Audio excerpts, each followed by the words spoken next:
Bakı-Sumqayıt sürət qatarı ilə hazırda səyahət edirik. Burada Pirşağıya gedən yolda bir rayonu xatırlatsa da Bakının ərazisidir. Bakı Gəncəvinin ərazisidir.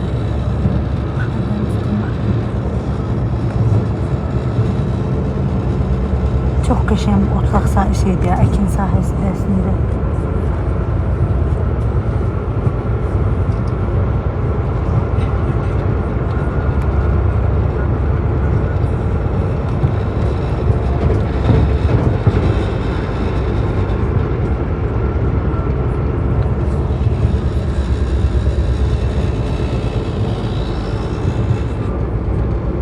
Bakı sürət qatarını isə deməli 28 May stansiyasından da binmək olur və Koroğludan da əslində stansiyaları çoxdur.